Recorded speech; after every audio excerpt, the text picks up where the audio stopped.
साथियों, आज मैं वाल्मीकि रामायण महात्म्य के दूसरे अध्याय का पाठ अपलोड कर रहा हूँ। यह पाठ स्कंद पुराण के अंतर्गत आता है, जिसमें नारद जी और सनत कुमार जी का संवाद हो रहा है। सनत कुमार ने नारद जी से मनुष्य के कल्याण का मार्ग पूछा। इसी प्रसंग में नारद जी ने सनत कुमारों को रामायण का महत्व समझाया है।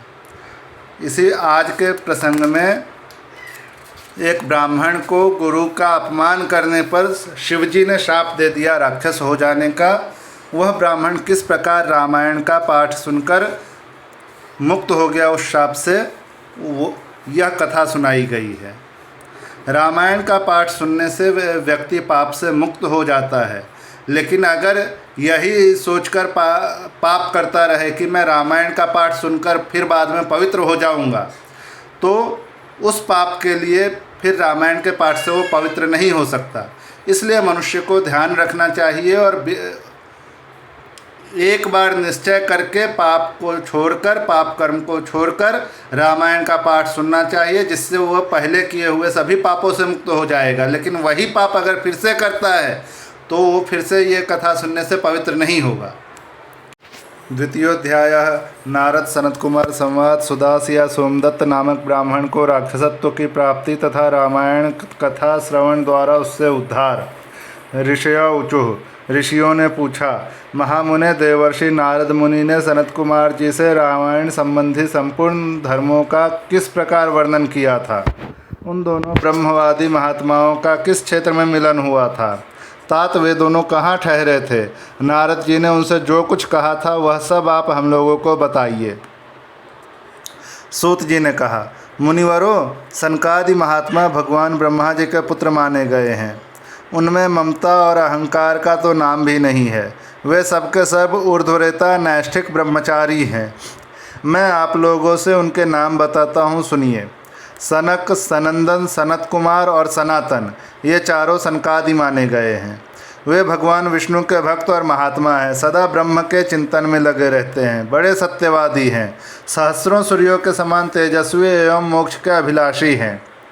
एक दिन वे महातेजस्वी ब्रह्मपुत्र सनकादि ब्रह्मा जी की सभा देखने के लिए मेरु पर्वत के शिखर पर गए। वहाँ भगवान विष्णु के चरणों से प्रकट हुई परम पुण्यमयी गंगा नदी, जिन्हें सीता भी कहते हैं, बह रही थी। उनका दर्शन करके वे तेजस्वी महात्मा उनके जल में स्नान करने को उद्यत हुए। ब्राह्मणों, इतने में ही देवर्षि नारद मुनि भगवान के नारायण आदि नामों का उच्चारण करते हुए वहां आ पहुँचे। वे नारायण, अच्युत, अनंत, वासुदेव, जनार्दन, यज्ञेश, यज्ञ पुरुष, राम, विष्णु, आपको नमस्कार है, इस प्रकार भगवान नाम का उच्चारण करके संपूर्ण जगत को पवित्र बनाते और एकमात्र लोक पावनी गंगा की स्तुति करते हुए वहां आए। उन्हें आते देख महातेजस्वी सनकादि मुनियों ने उनकी यथोचित पूजा की तथा नारद जी ने भी उन मुनियों को मस्तक झुकाया। तदनंतर वहां मुनियों की सभा में सनत कुमार जी ने भगवान नारायण के परम भक्त मुनिवर नारद से इस प्रकार कहा।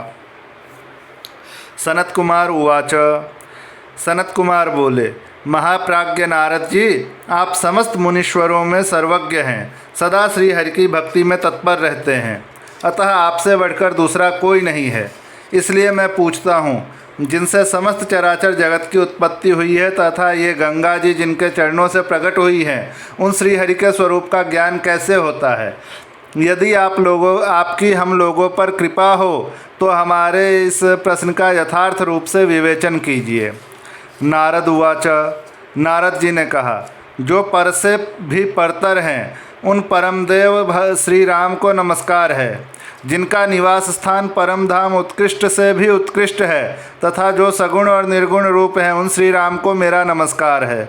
ज्ञान, अज्ञान, धर्म, अधर्म तथा विद्या और अविद्या, ये सब जिनके अपने ही स्वरूप हैं तथा जो सबके आत्मरूप हैं, उन आप परमेश्वर को नमस्कार है। जो दैत्यों का विनाश और नरक का अंत करने वाले हैं, जो अपने हाथ के संकेत मात्र से अथवा अपनी भुजाओं के बल से धर्म की रक्षा करते हैं, पृथ्वी के भार का विनाश जिनका मनोरंजन मात्र है और जो उस मनोरंजन की सदा अभिलाषा रखते हैं, उन रघुकुल दीप श्री रामदेव को मैं नमस्कार करता हूँ, जो एक होकर भी 4 स्वरूपों में अवतीर्ण होते हैं, जिन्होंने वे वानरों के साथ लेकर राक्षस सेना का संहार किया है। उन दशरथ नंदन श्री रामचंद्र जी का मैं भजन करता हूँ। श्री भगवान श्री राम के ऐसे ऐसे अनेक चरित्र हैं जिनके नाम करोड़ों वर्षों में भी नहीं गिनाए जा सकते, जिनके नाम की महिमा का मनु और मुनीश्वर भी पार नहीं पा सकते, वहाँ मेरे जैसे क्षुद्र जीव की पहुँच कैसे हो सकती है। जिनके नाम के स्मरण मात्र से बड़े बड़े पातकी भी पावन बन जाते हैं, उन परमात्मा का स्तवन मेरे जैसा तुच्छ बुद्धि वाला प्राणी कैसे कर सकता है। जो द्विज घोर कलयुग में रामायण कथा का आश्रय लेते हैं, वे ही कृतकृत्य हैं। उनके लिए तुम्हें सदा नमस्कार करना चाहिए। सनत कुमार जी, भगवान की महिमा को जानने के लिए कार्तिक, माघ और चैत्र के शुक्ल पक्ष में रामायण की अमृतमयी कथा का नवाह श्रवण करना चाहिए। ब्राह्मण सुदास गौतम के शाप से राक्षस शरीर को प्राप्त हो गए थे, परंतु रामायण के प्रभाव से ही उन्हें उस शाप से छुटकारा मिला था। सनत कुमार उवाच। सनत कुमारों ने पूछा, मुनिश्रेष्ठ, संपूर्ण धर्मों का फल देने वाली रामायण कथा का किसने वर्णन किया है? सौदास को गौतम द्वारा कैसे शाप प्राप्त हुआ? फिर वे रामायण के प्रभाव से किस प्रकार शाप मुक्त हुए थे? मुने, यदि आप हम लोगों पर अनुग्रह हो तो सब कुछ ठीक ठीक बताइए। इन सारी बातों से हमें अवगत कराइए, क्योंकि भगवान की कथा वक्ता और श्रोता दोनों के पापों का नाश करने वाली है। नारद उवाच। ब्रह्मन, रामायण का प्रादुर्भाव महर्षि वाल्मीकि के मुख से हुआ है। तुम उसी को श्रवण करो। रामायण की अमृतमयी कथा का श्रवण 9 दिनों में करना चाहिए। सत्ययुग में एक ब्राह्मण थे जिन्हें धर्म कर्म का विशेष ज्ञान था। उनका नाम था सोमदत्त। वे सदा धर्म के पालन में ही तत्पर रहते थे। वे ब्राह्मण सौदास नाम से भी विख्यात थे। ब्राह्मण ने ब्रह्मवादी गौतम मुनि से गंगा जी के मनोरम तट पर संपूर्ण धर्मों का उपदेश सुना। गौतम ने पुराणों और शास्त्रों की कथाओं द्वारा उन्हें तत्व का ज्ञान कराया। सौदास ने गौतम से उनके बताए हुए संपूर्ण धर्मों का श्रवण किया था। एक दिन की बात है, सौदास परमेश्वर की शिव की आराधना में लगे हुए थे। उसी समय वहां उनके गुरु गौतम जी आ पहुँचे, परंतु सौदास ने अपने निकट आए हुए गुरु को भी उठकर प्रणाम नहीं किया। परम बुद्धिमान गौतम तेज की निधि थे। वे शिष्य के बर्ताव से रुष्ट न होकर शांत बने रहे। उन्हें यह जानकर प्रसन्नता हुई कि मेरा शिष्य सौदास शास्त्रोक्त कर्मों का अनुष्ठान करता है, किंतु सौदास ने जिनकी आराधना की थी वे संपूर्ण जगत के गुरु महादेव शिव गुरु की अवहेलना से होने वाले पाप को न सह सके। उन्होंने सौदास को राक्षस की योनि में जाने का शाप दे दिया। तब विनय कला को विद ब्राह्मण ने हाथ जोड़कर गौतम से कहा। विप्र उवाच। ब्राह्मण बोले, संपूर्ण धर्मों के ज्ञाता सर्वदर्शी सुरेश्वर भगवान, मैंने जो अपराध किया है वह सब आप क्षमा कीजिए। गौतम उवाच। गौतम ने कहा, वत्स, कार्तिक मास के शुक्ल पक्ष में तुम रामायण की अमृतमयी कथा को भक्ति भाव से आदरपूर्वक श्रवण करो। इस कथा को 9 दिनों में सुनना चाहिए। ऐसा करने से यह शाप अधिक दिनों तक नहीं रहेगा, केवल 12 वर्षों तक ही रह सकेगा। विप्र उवाच। ब्राह्मण ने पूछा, रामायण की कथा किसने कही है तथा उसमें किसके चरित्रों का वर्णन किया गया है? महामते यह सब संक्षेप से बताने की कृपा करें। यूँ कहकर मन ही मन प्रसन्न हो सौदास ने गुरु के चरणों में प्रणाम किया। गौतम उवाच। गौतम ने कहा, ब्राह्मण सुनो, रामायण काव्य का निर्माण वाल्मीकि मुनि ने किया है। जिन भगवान श्री राम ने अवतार ग्रहण करके रावण आदि राक्षसों का संहार किया और देवताओं का कार्य संवारा था, उन्हीं के चरित्र का रामायण काव्य में वर्णन है। तुम उसी का श्रवण करो। कार्तिक मास के शुक्ल पक्ष में 9वें दिन अर्थात प्रतिपदा से नवमी तक रामायण की कथा सुननी चाहिए। वह समस्त पापों का नाश करने वाली है। ऐसा कहकर पूर्ण काम गौतम ऋषि अपने आश्रम को चले गए। इधर सोमदत्त या सुदास नामक ब्राह्मण ने दुखमग्न होकर राक्षस शरीर का आश्रय लिया। वे सदा भूख प्यास से पीड़ित तथा क्रोध के वशीभूत रहते थे। उनके शरीर का रंग कृष्ण पक्ष की रात के समान काला था। वे भयानक राक्षस होकर निर्जन वन में भ्रमण करने लगे।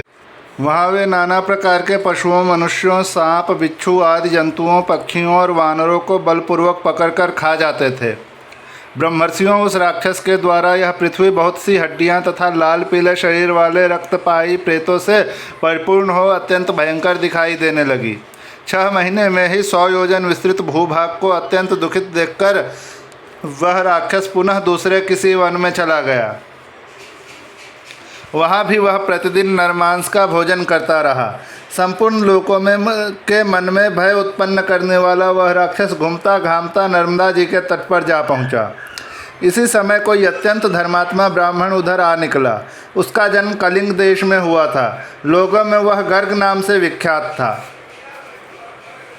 कंधे पर गंगाजल लिए भगवान विश्वनाथ की स्तुति तथा श्री राम के नामों का गान करता हुआ वह ब्राह्मण बड़े हर्ष और उत्साह में भरकर उस पुण्य प्रदेश में आया था। गर्ग मुनि को आते देख राक्षस सुदास बोल उठा, हमें भजन प्राप्त हो गया। ऐसा कहकर अपनी दोनों भुजाओं को ऊपर उठाए वह मुनि की ओर चला। गर्ग मुनि को आते देख राक्षस सुदास बोल उठा, हमें भोजन प्राप्त हो गया। ऐसा कहकर अपनी दोनों भुजाओं को ऊपर उठाए वह मुनि की ओर चला, परंतु उनके द्वारा उच्चारित होने वाले भगवान नामों को सुनकर वह दूर ही खड़ा रहा। उन ब्रह्मर्षि को मारने में असमर्थ होकर राक्षस उनसे इस प्रकार बोला।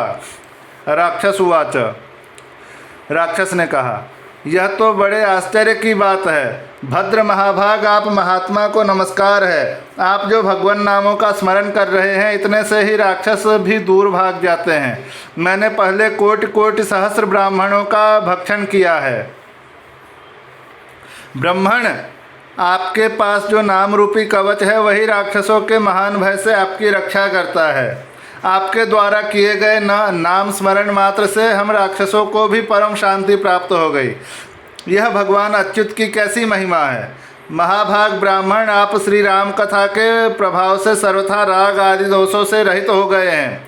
अतः आप मुझसे इस अधम पातक से बचाइए। आप मुझे इस अधम पातक से बचाइए। मुनिश्रेष्ठ, मैंने पूर्व काल में अपने गुरु की अवहेलना की थी। फिर गुरुजी ने मुझ पर अनुग्रह किया और वह यह बात कही। पूर्व काल में वाल्मीकि मुनि ने जो रामायण की कथा कही है उसका कार्तिक मास के शुक्ल पक्ष में प्रयत्नपूर्वक श्रवण करना चाहिए। इतना कहकर गुरुदेव ने पुनः यह सुंदर एवं शुभदायक वचन कहा। रामायण की अमृतमयी कथा 9 दिनों में सुननी चाहिए। अतः संपूर्ण शास्त्रों के तत्वों को जानने वाले महाभाग ब्राह्मण, आप मुझे रामायण कथा सुनाकर इस पाप कर्म से मेरी रक्षा कीजिए। नारद उवाच, नारद जी कहते हैं, उस समय वहाँ राक्षस के मुख से रामायण का परिचय तथा श्री राम के उत्तम महात्म्य का वर्णन सुनकर द्विजश्रेष्ठ गर्ग आश्चर्यचकित हो उठे। श्री राम का नाम ही उनके जीवन का अवलंब था। वे ब्राह्मण देवता उस राक्षस के प्रति दया से द्रवित हो गए और सुदास से इस प्रकार बोले। विप्र उवाच, ब्राह्मण ने कहा, महाभाग राक्षस राज, तुम्हारी बुद्धि निर्मल हो गई है। इस समय कार्तिक मास का शुक्ल पक्ष चल रहा है। इसमें रामायण की कथा सुनो। राम भक्ति परायण राक्षस, तुम श्री रामचंद्र जी के महात्म को श्रवण करो। श्री रामचंद्र जी के ध्यान में तत्पर रहने वाले मनुष्यों को बाधा पहुंचाने में कौन समर्थ हो सकता है। जहाँ श्री राम का भक्त है वहाँ ब्रह्मा, विष्णु और शिव विराजमान हैं। वहीं देवता, सिद्ध और रामायण का आश्रय लेने वाले मनुष्य हैं। अतः इस कार्तिक मास के शुक्ल पक्ष में तुम रामायण की कथा सुनो। 9 दिनों तक इस कथा को सुनने का विधान है। अतः तुम सदा सावधान रहो। ऐसा कहकर गर्ग मुनि ने उसे रामायण की कथा सुनाई। कथा सुनते ही उसका राक्षसत्व दूर हो गया। राक्षस भाव का परित्याग करके वह देवताओं के समान सुंदर, करोड़ों सूर्यों के समान तेजस्वी और भगवान नारायण के समान कांतिमान हो उठा। अपने 4 भुजाओं में शंख, चक्र, गदा और पद्म लिए वह श्रीहरि के वैकुंठ धाम में चला गया। ब्राह्मण गर्ग मुनि की भूरी भूरी प्रशंसा करता हुआ वह भगवान के उत्तम धाम में जा पहुँचा। नारद उवाच, नारद जी कहते हैं, विप्रवरो, अतः आप लोग भी रामायण की अमृतमयी कथा सुनिए। इसके श्रवण की सदा ही महिमा है, किंतु कार्तिक मास में विशेष बताई गई है। रामायण के नाम का स्मरण करने से ही मनुष्य करोड़ों महापातकों तथा समस्त पापों से मुक्त हो परम गति को प्राप्त होता है। मनुष्य रामायण से इस नाम का जब एक बार एक बार भी उच्चारण करता है, तभी वह समस्त पापों से मुक्त हो जाता है और अंत में भगवान विष्णु के लोक में चला जाता है। जो मनुष्य सदा भक्ति भाव से रामायण कथा को पढ़ते और सुनते हैं, उन्हें गंगा स्नान की अपेक्षा 100 गुना पुण्य फल प्राप्त होता है। इस प्रकार श्री स्कंद पुराण के उत्तरखंड में नारद सनत कुमार संवाद के अंतर्गत वाल्मीकि रामायण महात्म्य के प्रसंग में राक्षस का उद्धार नामक दूसरा अध्याय पूरा हुआ।